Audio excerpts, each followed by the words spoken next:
Hello traders, Des here with Grok Trade. It is Tuesday, November 1st, 2011, and the market's come crashing down. Dow down at one point over 300 points. We're down 297 points and down 2.5%. The S&P down 2.8%, Nasdaq down 2.9%, and the Russell's down a whopping 3.7%. That's huge, but nothing compared to the bank sell-off at 4.4%. Ouch. Gold basically at break even. Same on silver. Silver a bit in the red.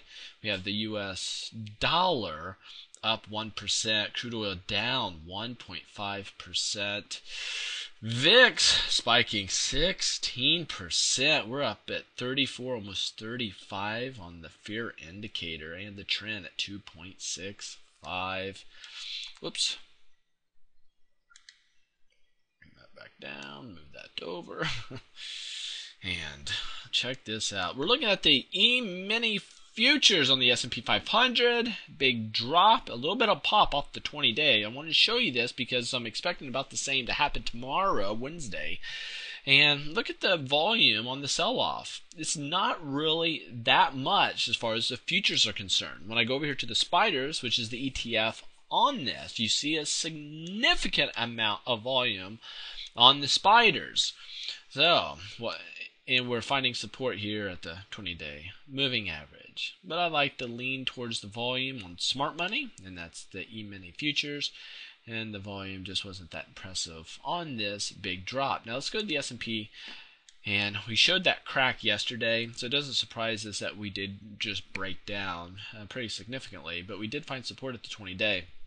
I do see a retracement taking place. We could go lower. We could go so low tomorrow we could hit the 50-day, but I think that we'll probably rally back after such a drop with lackluster volume on the sell-off, what I'm seeing here.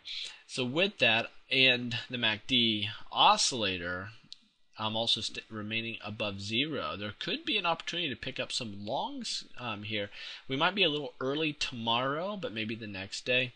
And closing out the week, we could be looking forward to some nice bullish activity. The question is, will we be able to stay above some of these areas? Like this swing, if we come across this swing area, resistance, resistance, we're at that support area. So if we do drop, I'd like to see us rally back above the 20-day. That's a pretty important little area for us to be watching. So make sure you keep your eye on that. And the banks, wow, what a breakdown that we had. I said if we got down below that 1570, watch out. Sure enough, man, it just crashed and burned. But the banks are actually below the 20-day moving average. If I go here to the weekly, we have this bear pullback, and we're starting to drop lower high, lower low. The question is, will we get an extended leg to the downside, breaking down below 1400? Maybe. If you look at the monthly chart here, we're just break even right now, obviously, for the month. But for last month, we had a lower low and a higher high, so we could be going into consolidation. If this starts to break down, I mean, we could easily get below this 1400 area and lower. And I'd be looking at maybe a 1200 reading here on the bank. So there you have it. Thank you for being a part. Take care. Safe trading out there in this turbulent market.